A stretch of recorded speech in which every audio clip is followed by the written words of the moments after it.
والسلام على سید الانبیاء والمرسلین وعلى آلہ وصحبہ ومن تبعهم بإحسان إلى يوم الدین وأشهد أن لا إله إلا الله وحدہ لا شریک لہ وأشهد أن محمدا عبدہ ورسولہ اما بعد۔ محترم حضرات، آج دوسری رات یا دوسرے دن کی تراویح کے میں محترم مکرم قاری صاحب نے اللہ ان کی زندگی میں برکت فرمائے اور تلاوت میں مزید نکھار پیدا فرمائے، دوسرا پارہ اور تیسرے پارے کا کچھ حصہ تلاوت کیا ہے۔ بات شروع کرنے سے پہلے میں ایک بات کی طرف آپ کی توجہ مبذول کروانا چاہتا ہوں، وہ یہ کہ پہلے تو یہ جو عبادت کا طریقہ ہے نماز میں تراویح کی شکل میں، اور اس وقت جو پورے عالم اسلام میں ہر مسجد میں بلکہ بعض گھروں میں بھی اس کا اہتمام کیا جا رہا ہے، یہ ایسا عمل ہے اللہ کی بندگی کا کہ یہ عمل صرف کسی امت کا خاصہ ہے۔ کسی امت میں ایسا عمل نہیں پایا جاتا، بلکہ ان میں تو یہ بھی نہیں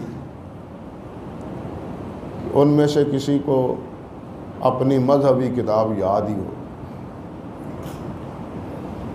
تورات کو ماننے والے، انجیل کو ماننے والے یہودی اور عیسائی ہیں، ہندو اپنے ویدوں کو ماننے والے موجود ہیں، سکھ اپنی گرنتھ کو ماننے والے موجود ہیں،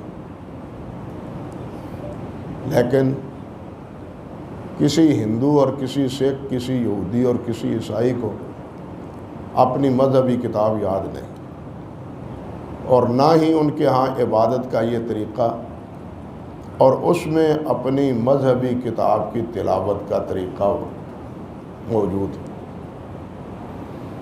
یہ اگر ہے تو نبی علیہ السلام کے طریقے کے مطابق صرف مسلمانوں میں، کسی اور میں یہ چیز نہیں پائی جاتی۔ الحمدللہ ثم الحمدللہ۔ آپ نے یہ بھی محسوس کیا کہ اس وقت قرآن مجید کی تلاوت اور قرآن مجید کے سننے سنانے کا یہ اہتمام جو بلا مبالغہ لاکھوں نہیں کروڑوں مساجد میں موجود ہے پورے عالم اسلام، اور پھر جہاں جہاں بھی قرآن مجید سنایا جاتا ہے، اگر قاری صاحب کو انسانی تقاضے کے مطابق کہیں بھول لگ جاتی ہے، خطا ہو جاتی ہے، کسی لفظ میں پڑھنے میں غلطی لگ جائے یا تقدیم تاخیر ہو جائے،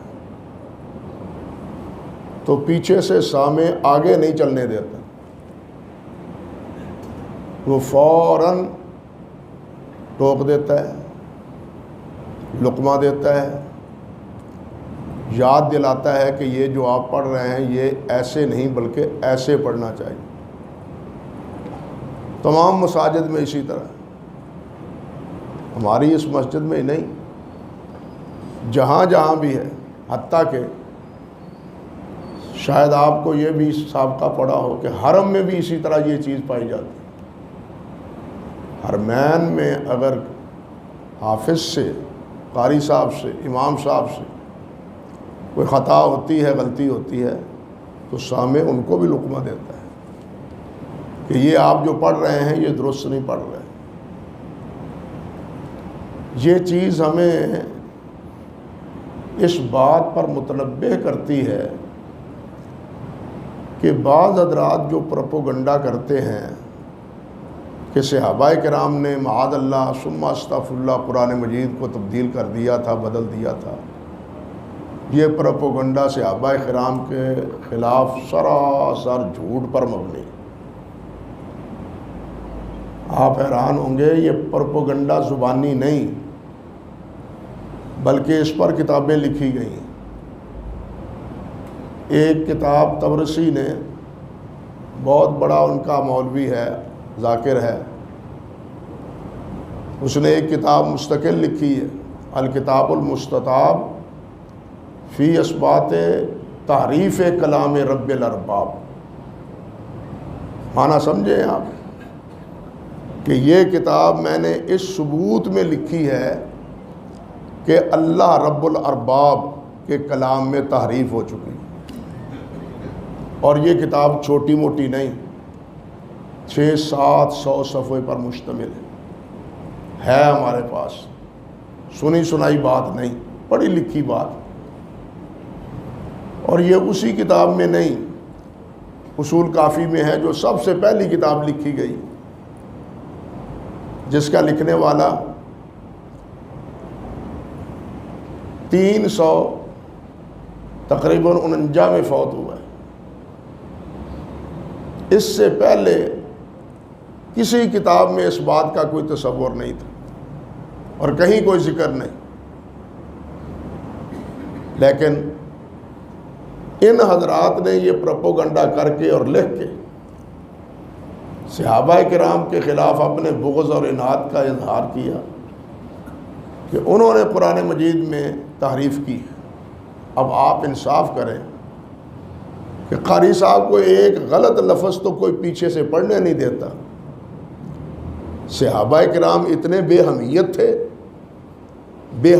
تھے کہ بعض نے قرآن کو تحریف میں تبدیلی کر دی، صورتوں کی صورتیں نکال دیں، صورتوں کی صورتیں داخل کر دیں، اور صحابہ میں سے کوئی بھی نہ اس نے بولا اور نہ احتجاج کیا، نہ کوئی آواز اٹھائی۔ وہ اتنے بے حمیت تھے۔ اور جو اس وقت نمازیں پڑھی جاتی تھی تراویحوں میں، وہ قرآن مجید کیا پڑھا جاتا تھا؟ وہی محرف پڑھا جاتا تھا، یا یہی جو آج یہاں پڑھا لکھا ہمارے سامنے وہ پڑھا جاتا تھا؟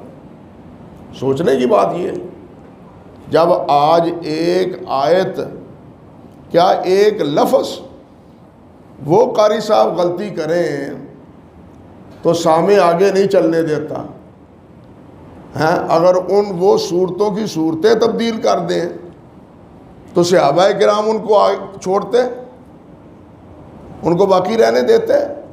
معاذ اللہ ثم استغفر اللہ، قطعاً نہیں۔ اور انہوں نے واقعتاً نہیں۔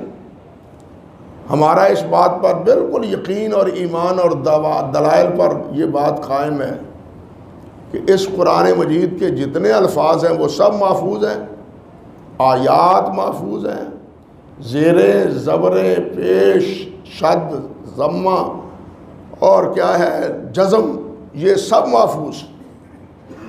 میں ایک چھوٹی سی بات آپ سے کرتا ہوں، آپ قرآن مجید پڑھتے ہیں، پہلا پارہ سورۃ بقرہ دیکھتے ہیں، سورۃ بقرہ کی ابتدا کہاں سے ہوتی ہے؟ یہی جو سورۃ بقرہ آج کل پڑھی جا رہی ہے، الف لام میم۔ اور یہ الف لام میم سے دوسری صورتیں بھی ہیں۔ سورۃ آل عمران کا ابتدا بھی اسی سے ہوتی ہے، الف لام میم اللہ لا الہ الا هو الحی القیوم، اسی الف لام میم سے ہوتا ہے۔ اور صورتیں بھی ایسی ہیں جس میں الف لام میم سے وہ صورتیں شروع ہوتی ہیں۔ جہاں الف لام میم ہے، یہ کتنے لفظ ہیں؟ الف لام میم، 3 لفظ ہیں۔ اب ان 3 لفظ کے بعد جہاں یہ الف لام میم سے صورتیں شروع ہوتی ہیں ان کے بعد آیت کی نشانی موجود ہے، لیکن جہاں بالکل اسی طرح 3 ہی لفظوں سے بعض صورتوں کا آغاز ہوتا ہے، وہ ہے مثلا الف لام را، الف لام را، سورۃ رعد نکالیں، سورۃ ابراہیم پڑھیں، ان کا آغاز اس طرح اس سے ہوتا ہے الف لام را سے، لیکن وہاں آیت کی نشانی نہیں ہے۔ کیوں؟ بھئی الف لام میم پر ہے تو چاہیے کہ الف لام را کے بعد بھی آیت کی نشانی ہو۔ بات سمجھ رہے ہیں نا؟ دونوں میں فرق تو نہیں نا، لفظاً فرق ہے، اپنے وزن کے اعتبار سے یہ لفظوں کے اعتبار سے تو کوئی فرق نہیں۔ الف لام میم میں بھی 3 لفظ ہیں، الف لام را میں بھی 3 لفظ ہیں۔ آخر کیا وجہ ہے کہ الف لام میم کے بعد تو ہر جگہ آیت کی نشانی ہے اور الف لام را کے بعد آیت کی نشانی نہیں ہے؟ کیا وجہ ہے؟ وجہ یہی ہے کہ جس طرح صحابہ کرام نے لکھوایا آج تک اسی طرح لکھا جا رہا ہے، اس میں کوئی تبدیلی آیات میں بھی نہیں ہے۔ یہی وجہ ہے ہر سورت کی ابتدا میں بسم اللہ ہے، لیکن سورت توبہ کی ابتدا میں بسم اللہ، بھائی وہ بھی تو سورت ہی ہے نا، اس کی ابتدا میں بسم اللہ کیوں نہیں ہے؟ صحابہ نے نہیں لکھی، نبی علیہ السلام نے نہیں لکھوائی۔ جب نبی علیہ السلام نے نہیں لکھوائی، صحابہ کرام نے نہیں لکھی، آج تک تمام مسلمانوں کے ہاں جو قرآن مجید مصحف مبارک ہے اس میں یہ کیا ہے؟ بسم اللہ نہیں ہے، تو یہ اس بات کی دلیل ہے کہ کوئی بھی اس کے کسی چیز میں تبدیلی کرنے کا مجاز، نہ مجاز تو کجا رہا، جرت بھی آج تک کسی نے نہیں کی۔ چاہے جائے کہ صحابہ کرام کے بارے میں یہ ہرزہ سرائی کی جائے، معاذ اللہ ثم استغفر اللہ، کہ انہوں نے قرآن مجید میں تعریف کر دی۔ تو بہرحال تراویح سننے سے یہ بات ہمیں سمجھ لینی چاہیے کہ اگر قاری صاحب ہمارے ایک لفظ پڑھنے میں غلطی کریں تو آگے سامنے چلنے نہیں دیتا، تو صحابہ کو کیسے چلنے دیتے ہوں گے؟ وہ بات سمجھے نا؟ صحابہ کرام ایسے بے اہمیتیں تھے یا ان کو قرآن مجید یاد نہیں تھا؟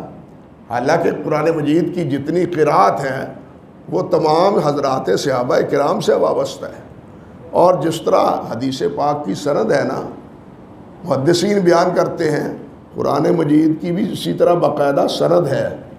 یہ قرآن مجید صرف لکھا لکھایا ہمارے پاس نہیں، یہ پڑھایا ہے نبی علیہ السلام نے صحابہ کرام کو، اور نبی علیہ السلام نے فرمایا کہ ان سے پڑھو۔ 4 صحابہ کا نام لے کے اقرأ القرآن من 4 4 سے قرآن پڑھو، من عبداللہ ابن مسعود، سالم مولا ابی حذیفہ، معاذ بن جبل، ابی بن کعب، ان 4 صحابہ کا نام لے کے نبی علیہ السلام نے فرمایا قرآن مجید ان سے پڑھو۔ ہمارے علماء نے اللہ کروڑ رحمتیں فرمائے، جس طرح انہوں نے لکھا ہے نا حفاظ، یہ تذکرۃ الحفاظ، طبقات الحفاظ، طبقات الحفاظ یا تذکرۃ الحفاظ، جس میں ان حضرات کا تذکرہ ہے جنہوں نے لاکھوں احادیث جنہوں نے یاد کی تھی، ایک لوگ نہیں، لاکھوں حدیث جنہیں یاد تھی۔ امام بخاری رحمۃ اللہ علیہ کے بارے میں بالکل معروف بات ہے کہ 6 لاکھ احادیث انہیں یاد تھی۔ امام ابو زرع کے بارے میں ہے کہ 7 لاکھ انہیں احادیث یاد تھی۔ یہی کیفیت امام احمد بن حنبل رحمۃ اللہ علیہ، علی بن مدینی، یحییٰ بن معین اور امام احمد بن حنبل کی تھی رحمہم اللہ، یعنی لاکھوں احادیث انہیں یاد تھی۔ یہ ایک مستقل عنوان اور موضوع ہے، میں اس پر زیادہ بات نہیں کرنی چاہتا۔ بالکل اسی طرح طبقات المفسرین بھی ہے، طبقات المفسرین بھی ہے، قرآن مجید کے تفسیر کرنے والے، اور اسی طرح اللہ آپ کا بھلا کرے طبقات القراء بھی ہے، قاریوں کے طبقات، اور اس کی ابتدا حافظ ذہبی رحمۃ اللہ علیہ نے کی ہے، حضرت انہی صحابہ سے حضرت عثمان غنی، حضرت علی، حضرت عبداللہ بن مسعود، حضرت معاذ، حضرت سالم، اور اس کے بعد حضرت ابی بن کعب، ان کے بعد پھر حضرت زید بن ثابت، ان حضرات سے ابتدا کی ہے کتاب کی، جن سے ہمارے یہ قاری حضرات جو ہے ان کی سند ہے. کیوں نہیں قاری صاحب ہے نا سند، اس کی سند باقاعدہ انہوں نے کس استاد سے، انہوں نے کس استاد سے، انہوں نے کس استاد سے قرات پڑھی ہے، اور پوری سند وہ صحابہ اور صحابہ سے آگے نبی علیہ الصلوۃ والسلام تک پہنچتی ہے. تو یہ قرآن صرف حضرت صحابہ نے لکھا ہی نہیں، زبانی بھی پڑھا ہے، زبانی یاد کیا ہے. اب جن کو یاد تھا چلو لکھے تحریر میں تو انہوں نے کیا کر دیا، تعریف کر دی. تو جن کو یاد تھا، سوچے ذرا، جن کو یاد تھا اس یاد شدہ میں تعریف کس نے کی؟ وہ یاد کرنے والا ایک اکیلا تو نہیں تھا. میں نے کئی صحابہ کے نام لیے رضوان اللہ علیہ مجمعین، اور ان تمام صحابہ کرام سے یہ قرات کی، قرآن مجید کی تلاوت کی، قرات کی سبقاً تذکرہ موجود ہے. تو یہ قرآن مجید صرف لکھا ہوا نہیں بھائی، بالکل یہ قرآن مجید سنا ہے، پڑھا ہے باقاعدہ اساتذہ سے، صحابہ کرام سے، صحابہ کرام سے کے بعد تابعین اعظام سے، اور ان کے بعد پھر باقی سارے قراء اعظام. یہ پورا ایک سلسلہ ہے. عرض کرنے کا مقصد یہ تھا کہ قرآن مجید میں اللہ کے فضل و کرم سے اس کا ایک ایک لفظ محفوظ ہے، اور یہ محفوظ لفظ خود اللہ نے فرمایا ہے کہ اِنَّا نَحْنُ نَزَّلْنَا الذِّكْرَ وَإِنَّا لَهُ لَحَافِظُونَ، ہم اس کو نازل کرنے والے ہیں اور اس کے محافظ بھی ہم ہیں. اب آئیے جو ہم نے سبق پڑھا ہے آج، کل بات کر رہا تھا آپ سے کہ پہلے پارے میں سورۃ بقرہ کے پہلے پارے میں، سورۃ بقرہ مدنی سورت، اور یہ بھی علماء نے لکھا ہے کہ یہ سن 2 ہجری میں تقریباً نازل ہوئی، سن 2 ہجری میں، یعنی اکثر اس کے مضامین سن 2 ہجری میں ہیں. البتہ اس کی کچھ آیات مکہ مکرمہ کی بھی ہیں، ہجرت سے پہلے کی ہیں. مثال کے طور پر کل کی منزل میں سورۃ بقرہ کا آخری رکوع آئے گا. آخری رکوع کی جو آخری 2 آیتیں ہیں، یہ معراج کی رات اللہ ذوالجلال نے نبی علیہ السلام کو عطا فرمائی تھی، یعنی مکہ مکرمہ میں معراج کی رات، اس وقت اس کا نزول ہوا تھا نبی علیہ السلام کا. لیکن ایک ترتیب مناسبت کی بنیاد پر نبی علیہ السلام نے اس کو کہاں رکھوایا؟ سورۃ بقرہ کے اختتام میں. جو سورت جس کا اکثر حصہ کس میں نازل ہوا ہے؟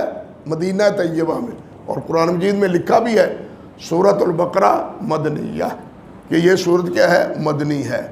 یہ بات ایک سمجھنے والی ہے. دوسری یہاں یہ بھی سمجھنے والی ہے کہ جب یہ کہا جاتا ہے، علماء کہتے ہیں کہ یہ سورت مدنی ہے یا یہ سورت مکی ہے، تو اس کا یہ معنی نہیں ہوتا کہ یہ ساری کی سورت مکے میں نازل ہوئی یا مدینہ طیبہ میں نازل ہوئی، بلکہ اس کا مطلب یہ ہوتا ہے کہ ہجرت کے بعد کون سی سورت نازل ہوئی ہے اور مکہ مکرمہ میں ہجرت سے پہلے کون سی نازل ہوئی.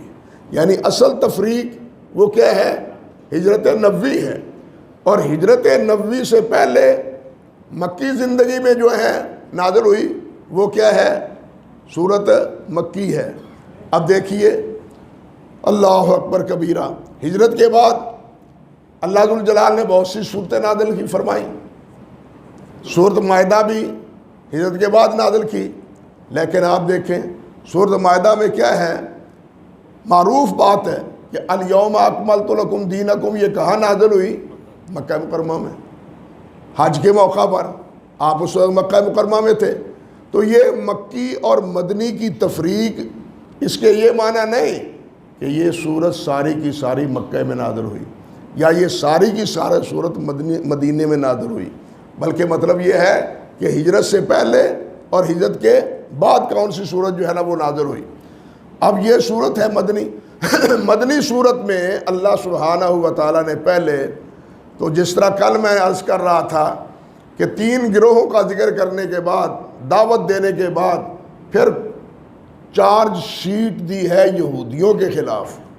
پورے 12-13 رکوع میں ان کے بد اعتقادی، ان کی اخلاقی گراوٹ، ان کے افعالی، ان کی فعلی یعنی عبادات میں ان کی گمراہیاں، یہ سارا، اور انبیاء کو قتل کرنا، موسیٰ علیہ السلام کی توہین کرنا، یہ سارا چارج شیٹ اللہ ذوالجلال نے بیان کیا ہے کہ تمہارے اندر یہ نقص، یہ نقص، یہ نقص، یہ نقص، حتیٰ کہ تم ایسے بدمعاش ہو کہ انبیاء کو قتل کرنے سے بھی باز نہیں آئے۔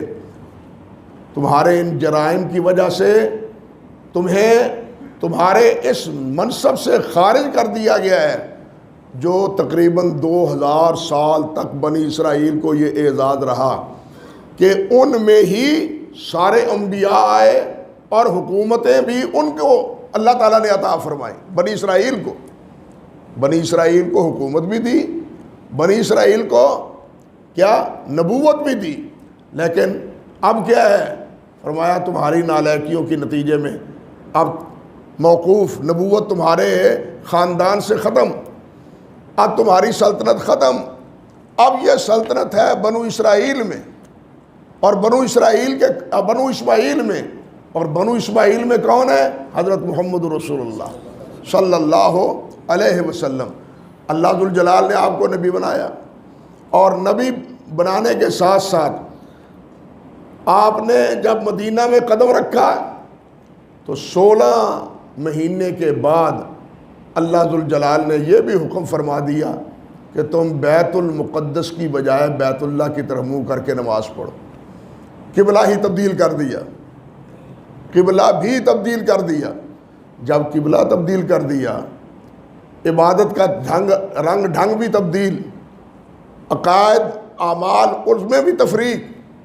اب اللہ ذوالجلال والاکرام کیا فرماتے ہیں کہ جب تم ان کے مقابلے میں ایک امت کی حیثیت سے کھڑے ہوئے ہو، اب یہ نہ سمجھو کہ تمہارا کسی سے مقابلہ نہیں ہوگا، اب لڑائی ہوگی، جھگڑا ہوگا، نزاع ہوگا، تمہیں اس وقت کیا کردار ادا کرنا ہے۔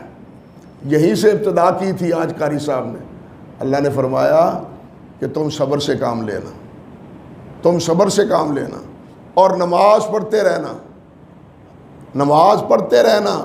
اللہ نے فرمایا ہے استعینوا بالصبر والصلاۃ، مشکل آئے گی، اب پریشانیاں آئیں گی، مقابلہ ہوگا، لہذا تمہاری ان حالات میں تمہاری ذمہ داری کیا ہے؟ ایک تو اللہ ذوالجلال سے نماز کے ذریعے مدد طلب کرو۔ کس سے طلب کرو؟ نماز کے ذریعے۔ استعینوا بالصبر والصلاۃ، ایک صبر کے ذریعے، ایک نماز کے ذریعے۔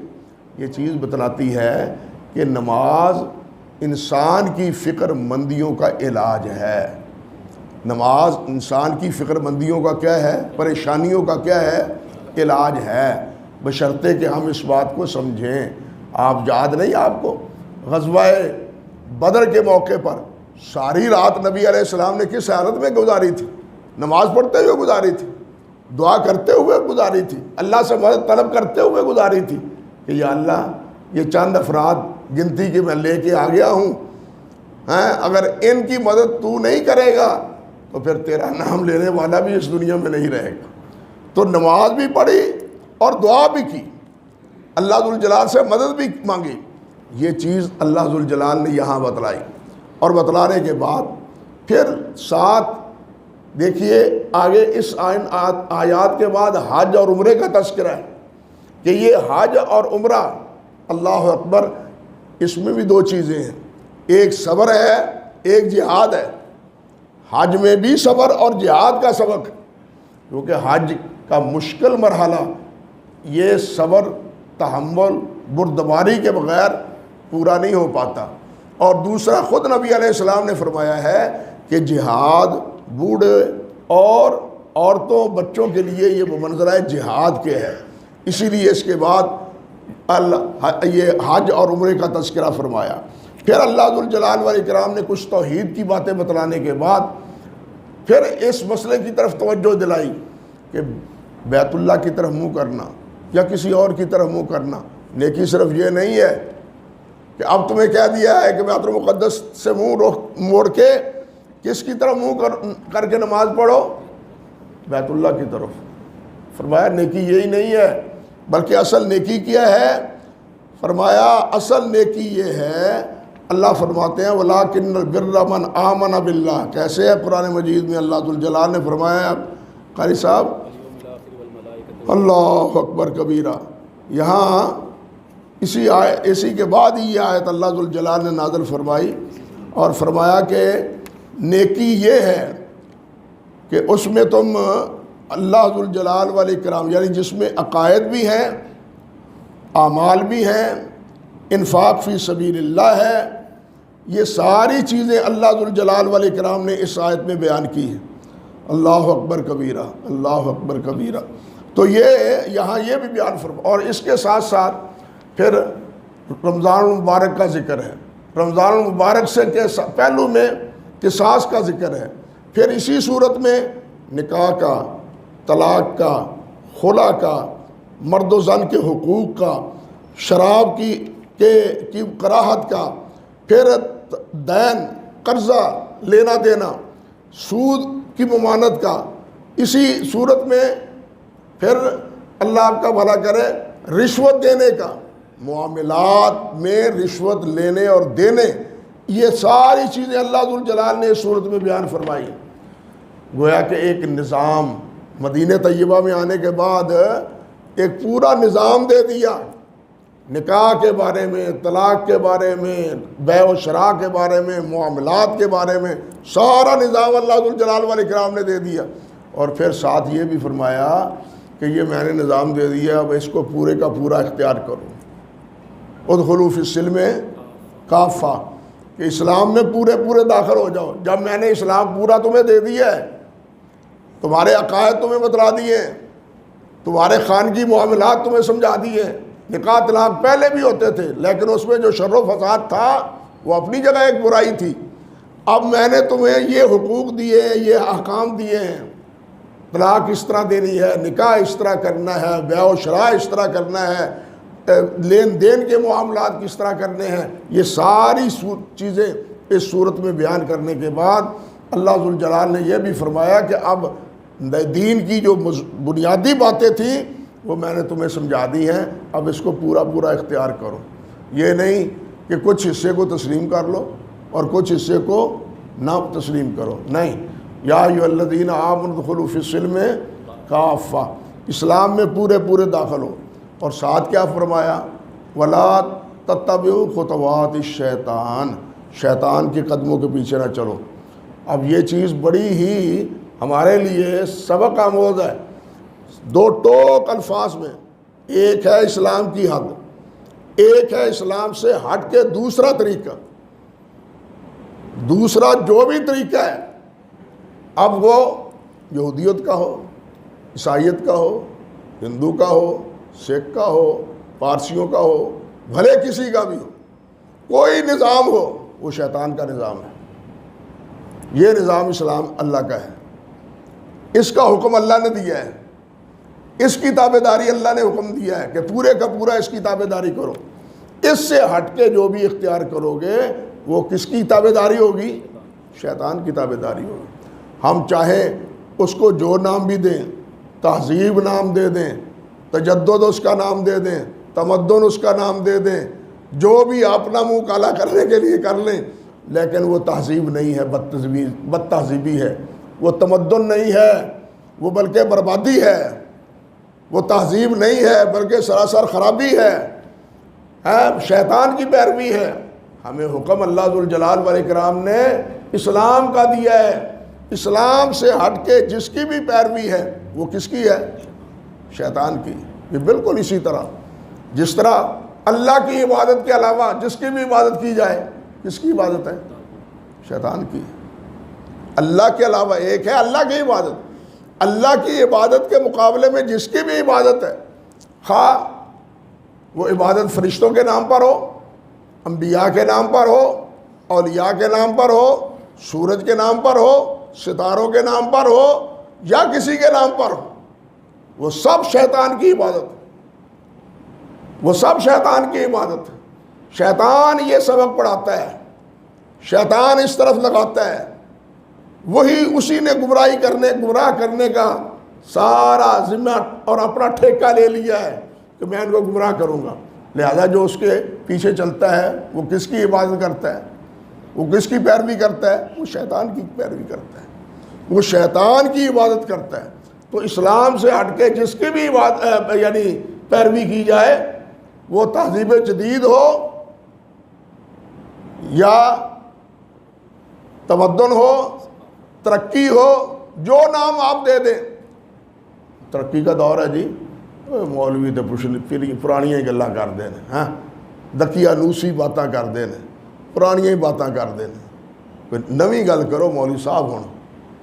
ترقی یافتہ دور ہے، تسی کہڑیاں کھیڈاں چ پئے ہو؟ انا للہ و انا الیہ راجعون.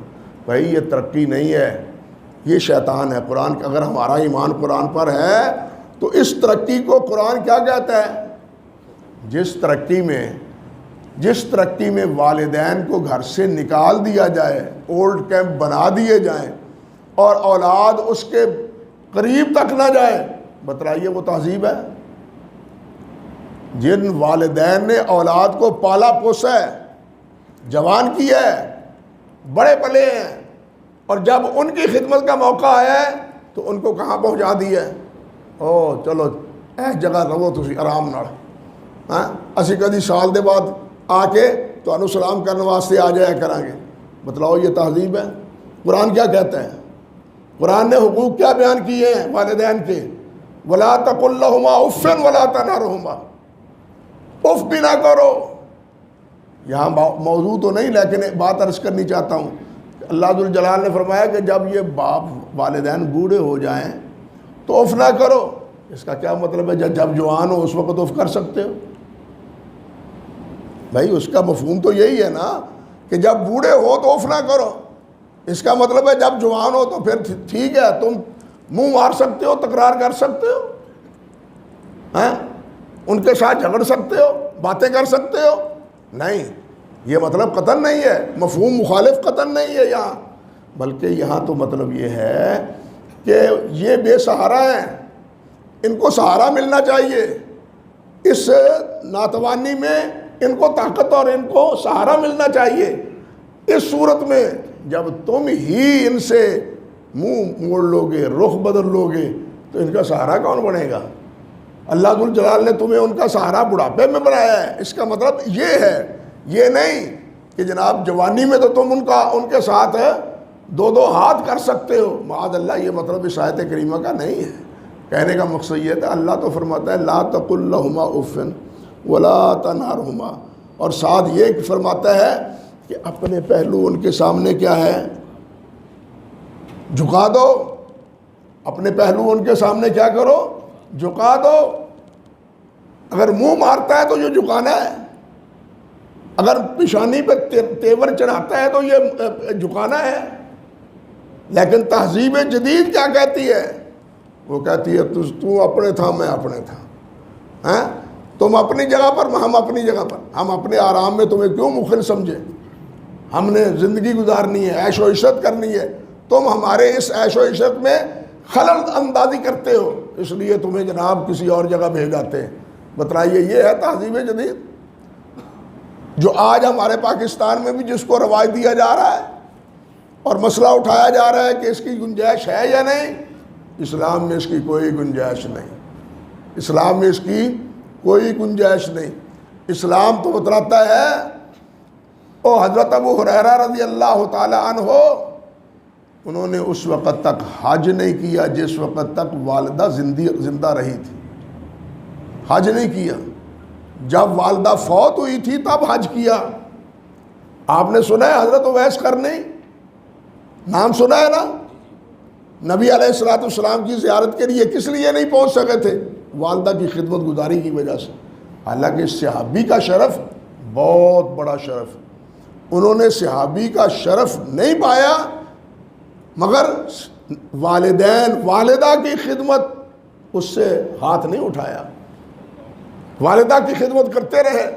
اور پھر اس کی خبر جب نبی علیہ السلام کو ہوئی تو اس نیکی کی وجہ سے نبی علیہ السلام نے صحابہ سے فرمایا، میرا ایک ساتھی ہے، میرا ایک بندہ ساتھی ہے، میرا امتی ہے، جو قرن میں رہتا ہے وہ تم سے مل جائے تو تم اپنے لیے اور پوری امت کی بخشش کے لیے اس سے دعا کرانا۔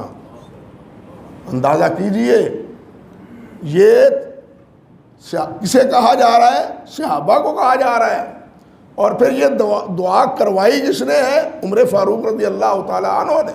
وہ تلاش کیا کرتے تھے، قافلے آتے تھے حج کے موقع پر، پوچھتے تھے ہاں بھائی قرن کے علاقے کا کوئی آیا ہے؟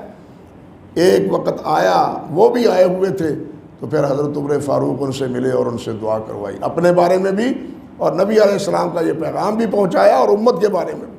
تو عرض کرنے کا مقصد یہ تھا کہ تہذیب جدید کچھ اور ہے، ہمارے ہاں اول و آخر تہذیب یہ ہے، اس سے ہٹ کے جو بھی ہے وہ کیا ہے؟ خطوات الشیطان۔ وہ کیا ہے؟ خطوات الشیطان۔ اللہ اس شیطان کی پیروی سے ہمیں بچائے۔ یہ حمیت جب تک ہمیں نہیں سمجھ آئے گی ہم اسلام پر بھی قائم نہیں رہیں گے۔ اسلام پر تب ہم قائم رہیں گے جب ہمیں کہیں سے بھنک پڑے کہ یہ تہذیب جدید ہے، یہ یورپ کی نقالی ہے، یہ یورپ کی کیا ہے، ان کی ترقی یافتہ ہدایات ہیں، فوراً اس سے انکار کر دو۔ اس کا یہ مطلب میں نہیں لیتا کہ علم نہ حاصل کیا جائے، علم جہاں سے بھی ملے حاصل کرنا چاہیے، اس کا انکار نہیں، لیکن ایک بات بزرگ کہا کرتے ہیں، کہتے ہیں کہ جب زبان بدلتی ہے، بات سمجھ لو، جب زبان بدلتی ہے پہلے نمبر پر لباس بدلتا ہے، جب لباس بدلتا ہے تو اخلاق بھی بدل جاتا ہے۔ پہلے زبان بدلتی ہے، پھر لباس بدلتا ہے، پھر اخلاق بدلتے ہیں۔